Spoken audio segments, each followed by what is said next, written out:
Hey YouTube, this is Grant. I'm making another modern video. I'm an 8-rack player from way back, and I've decided to stretch into the color pie of Orzhov.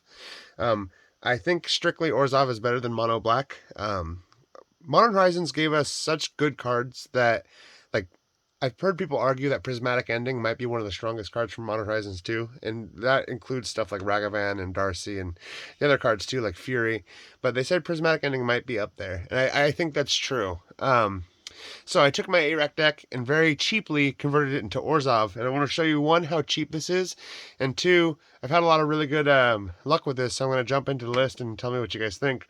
It's running a lot of the old 8-rack shell, so it's running Inquisitions, it's running Thoughtseizes, it's running Smallpoxes, it's running Lilianas.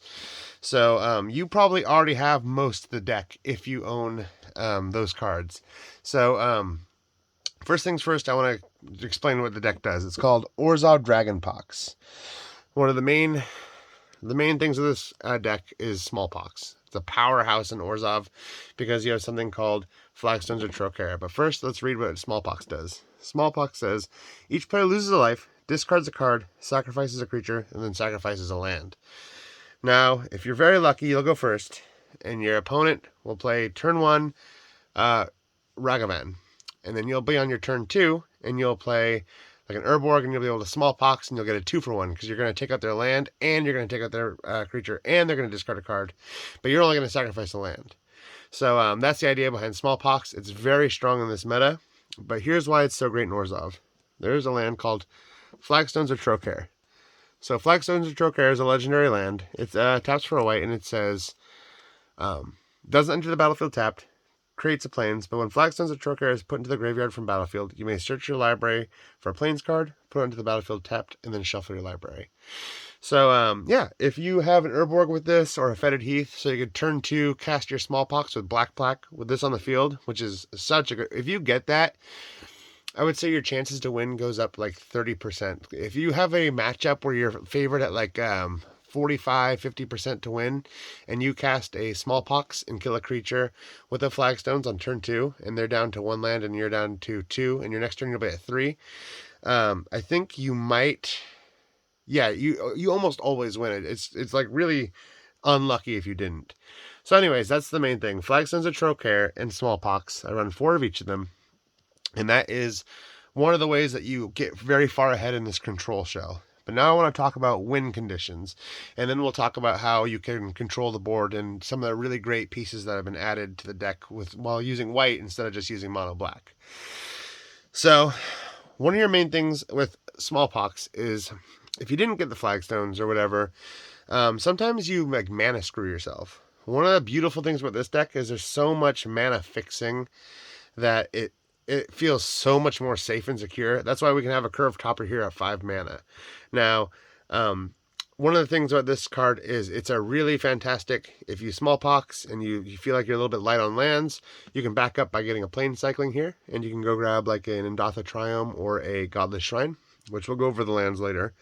But it's a 5/5 flying, and right now the meta, like, it can't be lightning bolted, it can't be prismatic ending, it can't be furied. There's a lot of reasons this can't be hit by most things, and because of the way this deck is built, it's got a lot of main deck graveyard hate.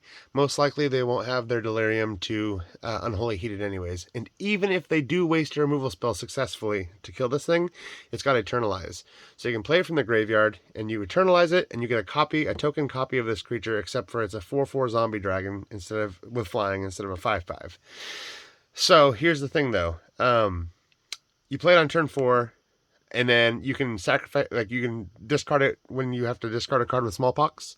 The other thing you can discard is Lingering Souls. Now, why this card is so good in this format right now is because it's an army and a can. It's a 3 mana, and you can put 2 1/1 white spirit creature tokens with flying onto the battlefield, and it's got flashback for 1 and a black. And then you can play it from the graveyard, then you exile it. So you can potentially get 4 creatures. You often get 4 creatures for 1 card. Now, if you are successfully controlling, picking apart their hands, destroying anything that they play that could do anything, while hitting them for 3 1/1 flyers over and over, they're going to get annoyed, like, I got to kill one of those things, and they're going to use a lightning bolt or a prismatic ending on a 1/1 token. And the fact that they have to use 4 removal spells is insane value in a control shell. I mean, they just can't keep up with that. The only other thing I would say is, though, Fury. You know, Fury is definitely good against this, but we have ways to hedge against that. I don't think there's any perfect deck in Modern, and Furies are around, and they are a problem. But for the most part, you'll be okay. There's other ways to win. So I'm going to go into those now. So, you know, in 8 rack, you have a couple ways to win. Mainly, you have dealing damage with the rack, or you have to chip in damage with your creature lands or Urza Sagas tokens. But you can also Ultimate Liliana, but it's not like, it puts you so far ahead that you're likely to win, but it doesn't actually like win you right there and there. The Planeswalker here, Kaya, is one of the other ways to win, and it's really easy to protect her when you've got all those flying tokens, right? And hate pieces. So let me go over what Kaya does. I 100% believe that Kaya is on the same power level as Liliana of the Veil. I think that she just needs to be in the right shell to be used. And yeah, she's won me games. So right now you see a lot of Rakdos, Darcy, Ragavan, Jund decks, and blue-red Murktide decks. And listen, so... Okay, sorry for being all over the place, but Liliana is creature removal. You -2. They have to sacrifice a creature. They get to choose which creature it is. What's nice about Kaya is she's 3 mana, 1 a white and a black, and her -1 here says, exile target non-land permanent with converted mana cost 1 or less. So she exiles a monkey. She exiles a Darcy. Here's the other thing she does. Her +1, exile 2 target cards from a single graveyard. You gain 2 life if at least 1 creature is exiled this way. Then her -5 says, Kaya Orzhov Usurper deals damage to target player equal to the number of cards that player owns in exile, and you gain that much life. Now, when you're playing cards like Kaya's Guile, which kind of combos with Kaya, you can exile your tire's opponent graveyard, which you're playing main deck life gain, and you're playing main deck graveyard hate. So this is why this deck is so versatile and so strong. It's like your sideboard is in the actual deck. But I've had this hit somebody for 15 because I exiled their graveyard, kept exiling stuff, and then hit them with the ultimate Kaya, just killing them and gaining a ton of life. She's very, very strong if left unchecked. And here's my favorite part about Kaya. So Kaya's Guile and Kaya gain you life, so they're really good main deck against burn. She enters on 3, and they have to answer them right then and there, because if you +1 and you damned or, you know, hit one of their, like, Smallpox, one of their... Goblin Guides or whatever, Monastery of Spears. If you +1, you're going to gain 2 life. Then she's going to go to 4. And you're going to continue to gain life unless they answer her, and that might eat up 2 of their burn spells. So if you gain 2 life and then eat up 2 burn spells, it's really like you gained 8 life. So she's insanely strong against burn. She's extremely strong against like the Murktide, Ragavan style decks, because you just eat up their instants and sorceries and make their Murktide smaller. Really good hate piece. Same with Kaya's Guile. Really good against burn. Really good against the Murktide decks. I think one of the most annoying things for the Murktide style decks, which is you're so favored when you play against those Ragavan style decks, is that like you have so many hate pieces, and I've noticed what they do is they like spin their wheels trying to fill up their graveyard, and then they play their big threat, or they just try to beat you with a couple creatures like Ragavan or Darcy. But you have so much removal that like they just can't, because they spend a lot of their turn digging and cantripping and doing like that until they finally get a creature, but you've already drawn cards too. So anyways, you're running 3 main deck Kaya's Guile and then 3 Liliana Veil. If you play oh, I should mention, if we're playing Lingering Souls, one of the nice things about Kaya's Guile is she can make your opponent sacrifice a creature, exile all opponents' cards from their graveyard, create a 1/1 white and black spirit token with flying, so you're also making more spirit tokens, or you can gain 4 life, or you can entwine for 6 and do all of these. And yeah, they're just going to be wasting removal on your 1/1 flying tokens after you've already gained 4 life, or killed one of their creatures, or exiled their graveyard. It's a fantastic card. It's so good. And then Liliana the Veil, like if you guys are 8 rackers, then you know what this does. It's a 3 mana, +1, each of you discard a card, you and your opponent. -2, target player sacrifices a creature. And lastly, -6, separate all permanents target player controls into 2 piles, so they choose the one that they keep. Yeah, so she also can be a finisher. I'm running 3 of her. And then the discard, you have plenty of things that you want to discard, but for the most part, you're going to be able to play your stuff from the graveyard, or it'll be inconsequential. So yeah, she's fantastic too. I want to get into the control shell of this. Here, I'll just scoop this up. So, one of the beautiful things about having white, let's go through this. Main deck, 3 Vindicates. These are going to hit your Blood Moons. These are going to hit your Planeswalkers. These are going to hit your Murktide Regents. These are going to really be fantastic. The only downside to Vindicate is that if you're in a fast matchup against Burn, 3 mana removal is not good against a 1 mana creature. But that's okay. This hits everything. Oh, I should also mention, since we're playing Smallpox, sometimes you'll find yourself like with a nut hand where you draw a Flagstones, a Fetid Heath, a Smallpox, a Vindicate, and like a Lingering Souls, and maybe another land. So you have the 3 lands or whatever. And you Smallpox their creature away. They have to sacrifice a land. You're still at 2. They play their lands, another 1 land. You go back to you. You're now at 3 lands on your next turn. You Vindicate their land, and after that, they don't draw a land for 4 turns. Meanwhile, you're building up your army of tokens, drawing more threats, drawing more answers, and you get such a leap head start. It's like starting a race 100 meters past the starting line. Like, they just can't keep up from it. And it's so funny to watch them try, and it starts to set in that they're just like, oh, I'm just too far behind. And I know you've probably felt that with playing decks when you're grappling and then you get behind. But anyways, so the fact that this hits lands in a deck where you're playing Smallpox against certain decks is just insanely good, especially against decks like Burn, things like that. If you can, they're only going to draw 2 or 3 lands. If you get one of those games where they kept a 1-lander, oh man, you Smallpox somebody on a 1-lander, they're just like, it's so awful. Anyways, here's another great card that came out of Modern Horizons 2. It's called Damn, and it's very versatile. It may not seem good if you're playing like, let's say like Esper Control, because you have things like Supreme Verdict, and it can't be countered, and that's very cool. But this says, for 2 black, destroy target creature. A creature destroyed this way can't be regenerated. Now, Doomblade, those power word kill type decks, a 2 mana removal spell that kills anything is just playable enough, right? The fact that you can kill like when you're playing 8 rack, if an Murktide comes out, you're basically screwed. If an Amulet Titan and a Primeval Titan is on the field, you're basically screwed. I mean, so 2 mana removal spell is good since it hits anything, but the overload thing is it turns into a main deck Wrath of God that you can play early in the game.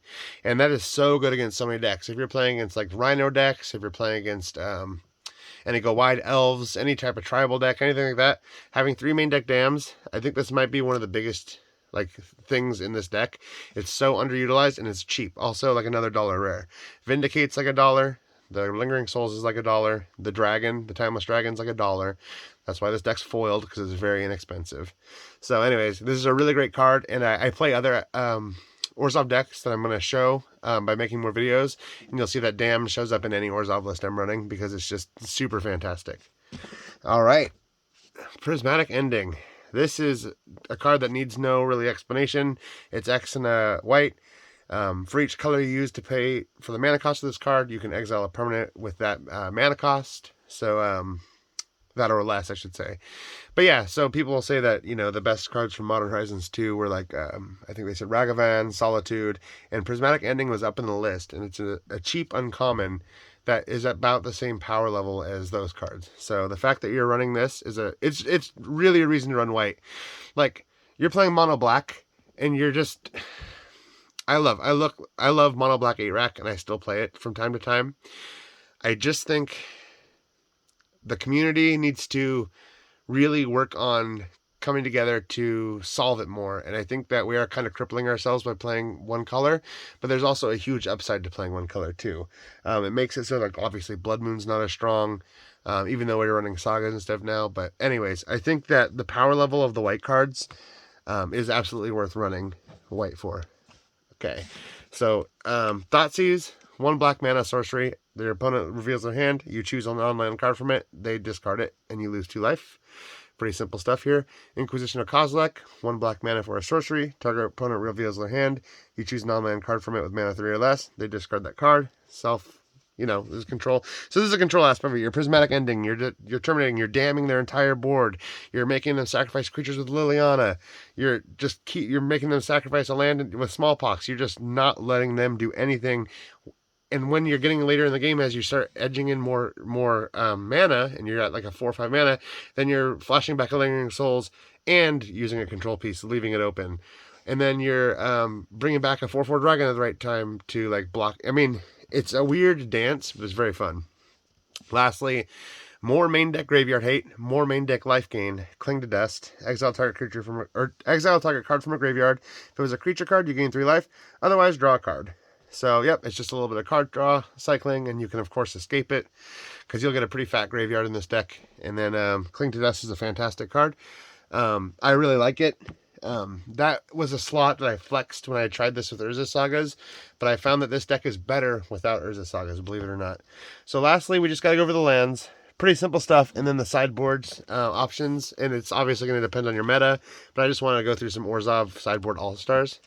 So I'm running 4 Flagstones of Trochaire, which I read to you earlier. They are a land that I must have had it. Oh, it's right over here.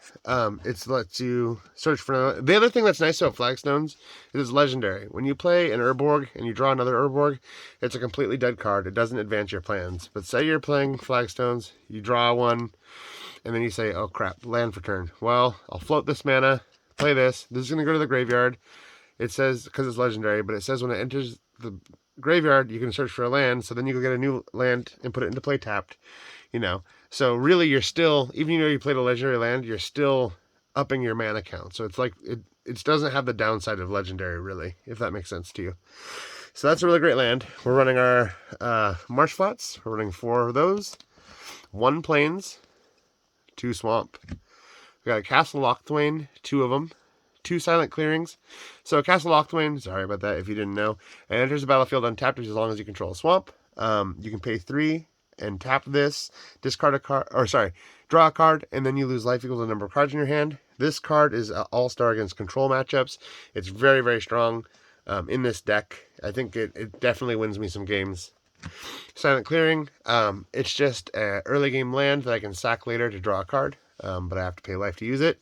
But one of the things with this deck is kind of cool is there's a lot of main deck life gain. You've seen with Kaya's Guile, Cling to Dust, and Dotha Triumph. This is a one of, because when you plane cycle your Eternal Dragon, you can find it.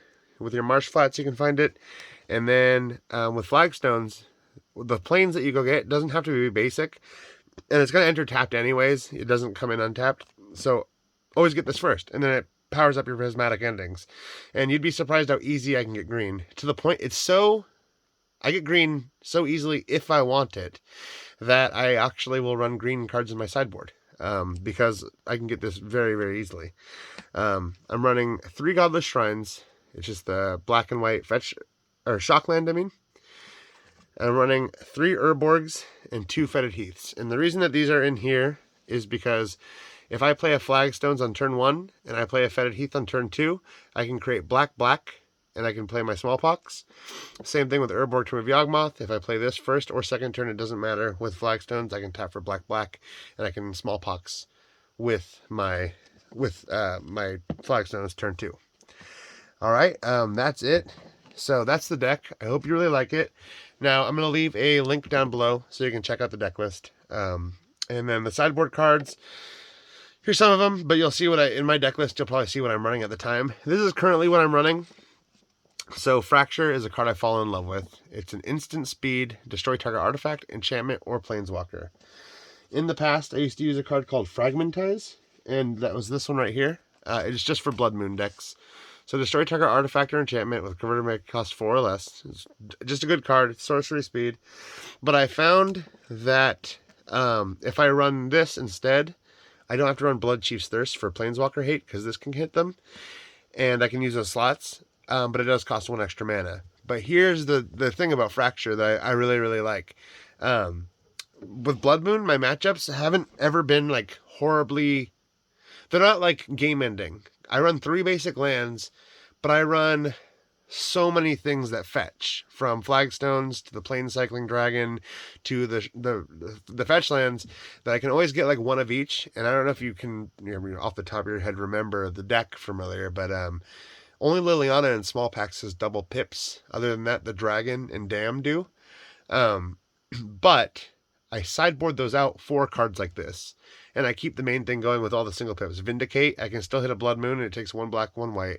Prismatic Ending, technically, it's going to be hard to get the third color. I might take those out if it's against a Blood Moon deck for things like this. But yeah, so like, I can still play my Lingering Souls, though. I can still play my Smallpox turn to, you know, keep that going for a while. So anyways, besides the point, Fracture is really good because it hits Blood Moons and it hits Planeswalkers. And if you are an 8-rack player, you know how painful Planeswalkers can be because they draw too many cards. Because of all the Furies out there killing my Spirit tokens, I run 3 Torpor Orbs. I do have 4, and depending on the meta, I might run 4. I run 1 extra copy of Thoughtseize, because sometimes you just want an extra copy of Thoughtseize for like combo-based decks. I run 1 extra Vindicate, because I want to have a playset of Vindicate if I'm playing against something that has like Murktides, or something that I'm going to play into the late game, where I have big mana, and I have things I need to get rid of, like Planeswalkers, or big creatures of the sort. I play 2 Stony Silences for the Charbelcher type decks, or yeah, just any really artifact-based deck. And now this is a cool card that I have green for. So it's called Crime and Punishment. Sometimes I run 2 of them. So I'll read the part that I probably am always playing. Punishment. X, a green, and a black. So imagine if there was a board wipe that cost 2 mana and destroyed every token. Well, it says destroy each artifact, creature, and enchantment with converter mana cost X. So it basically destroys everything, almost like a Naviniral's Disc. But for 2 mana, you get rid of everything with 0 cost. So you're really going to screw up some like artifact, Hammer Time style decks, right? And this says you can pay it for 1, a green and a black, and then you can destroy everything with mana cost 1. If you pay 2, you destroy everything with mana cost 2. So that's now a 4 mana board wipe that gets rid of everything. And you can go higher, of course. But I like how singular it can be, because it doesn't say each converted mana cost X or less. It just says X. So if your opponent has like 2 Darcys and a Ragavan, and I've got 3 Lingering Souls tokens, and I draw this, I can just pay it for 3 mana, 1-sided board wipe, keep all of my creatures and get rid of theirs. It can get rid of their Shadow Spears. It can do a lot with this. So I think it's versatile enough to run 2 of, but right now I'm running 1 because the meta hasn't called for me to run 2, although I have run 2 in the past. Then lastly, put target creature or enchantment card in an opponent's graveyard into play under your control. For 5 mana, that's totally achievable in a control shell. You can get to 5 mana very easily. The extra Kaya's Guile, it's the 4th copy, and that is because I'll run a lot of the 4th copy, because in the main deck I want to have 3 ofs so I can draw them more consistently than running 2 Kaya's Guile in the main deck, and 4 Prismatic Endings might be great, but Prismatic Ending's not great against everything, and I kind of want to draw both. So this is like if I'm in a burn matchup, if I'm in a Delirium or, you know, Ragavan, Darcy, Murktide matchup, this card is an all-star. It kills... Have you noticed everything in here except for Prismatic Ending will kill a Murktide? So, like, you're set. You're good. Yeah, and then, of course, it gets rid of the graveyard. I have my 4th Prismatic Ending if I'm going against Ragavans. I want to, yeah, make sure I have 1 mana removal. Quick, ready to go. I run extra Dam because I'm playing against Rhinos. What's that one deck called? Living End, where they just put out an entire field all at once. They do that and then you dam it. They're like, of course they're going to try and Living End again, but you also have a lot of exiling stuff in this deck too, so you can still win that matchup pretty easily. Then only recently, because I've been seeing more Ragavans again, I'm running 2 Fatal Push. This is something that, like, if I was against a Fatal Push, or sorry, if I was against like a Ragavan or a very quick deck like Burn or Humans, then I might want to take out my Vindicates and put in Fatal Pushes instead, because I don't want to wait till turn 3 to start removing creatures. I need to do it now. Also, drawing a Dam against Humans is so backbreaking. It's almost funny to see them like squirm around underneath it. But that's the sideboard for right now. Here's some cards that I've played in the past. Obviously, my 4th Torpor Orb, Toski, Bearer of Secrets. Really great against control because it's uncounterable, indestructible, and whenever a creature deals combat damage to a player, draw a card. I've played this, got to keep some Lingering Souls out and hit them for 4 creatures, and then drawn 4 cards, which is very, very good against control. And it can't be countered, it's indestructible. It's just good. It's a good sideboard card. I have 2 of them for the sideboard, and depending on my meta, if I'm seeing a lot of, like when blue-white control was all over the place, I ran 2 of these in the sideboard always. And then Fragmentize, I showed you earlier. This is a more artifact hate. It's called Kataki's Ward Wage. It's also a spirit. It says all artifacts have at the beginning of your upkeep sacrifice this artifact unless you pay 1. It's pretty cool. So I have 2 of them. Now this is something so Bloodchief's Thirst is, I'm not using that ever again. There's another one of the Crime and Punishments. This is something I play in my other Orzhov deck, so I've been curious to try this, but I like Kaya's Guile as Graveyard Hate. So yeah, I mean this looks really awesome. And I have a lot of discard stuff. So, like, I could definitely bring these in against big mana things like Tron. So I might be testing these next, and I'll just let you know, okay? And check my link and see if I'm running them. But thanks for checking out the video. That's about it. If you guys subscribe, I'm going to do more modern content. I know I have an 8-rack video you should check out. I have my 8-rack list in there. The only thing that, I'm playing Torpor Orbs and stuff in the sideboard. I would say subscribe because last time I said I was going to make more modern content, and it took me about a month. But every once in a while I will. I'll go pretty in depth of what I'm playing and why I'm playing it, what it's good against. And yeah, I appreciate you guys' support, and thank you for all the nice comments you've given me on my 8-rack deck. I really appreciate you reading those and talking to people about cards they've tried and things that I've tried. And you've actually, like the community on YouTube that commented on my 8-rack deck, caused me to try a lot of things. From some of the new cards like Concealed Curtains to trying things like Emrakul's Whispers to just interesting things that people talked about in the comments that were inexpensive. So I go to Modern probably 3 times a week, or I'm able to. So sometimes I'll just try something different, Paper's a little bit different than online play. You don't have as many opportunities to play, but I like experimenting, and this deck is very fun. And if you have the extra, I'd say $30 to go into Orzhov, I would say do it. Actually, the hardest part is the dual lands, the fetches and shocks. But I think you can do a Concealed Courtyard mana base where you run 4 Concealed Courtyards and then the Fetid Heaths, 4 Fetid Heaths, and you can just bypass using the shocks and the fetches. And yeah, I think that would work just fine because in my other Orzhov deck I run Concealed Courtyards and it works fine. Anyways, yeah, so you could build, you could take your 8-rack deck and turn it into this Dragonpox deck. I'm going to say probably less than $50, which is amazing for a modern deck. And as soon as you play, a few F&Ms with it and get the hang of it, you get to the point where it's whenever you go to F&M, you're like, what do I want to play? It's hard for me to choose. I'll want to play 8-rack, but I'll want to play this, and then I'll end up playing this. But I do go back and forth. Anyways, thank you guys for watching the video. Just wait around. If you subscribe, you'll see some more coming up pretty soon. I'm going to go over my vampires list. All right. Thank you very much, you guys.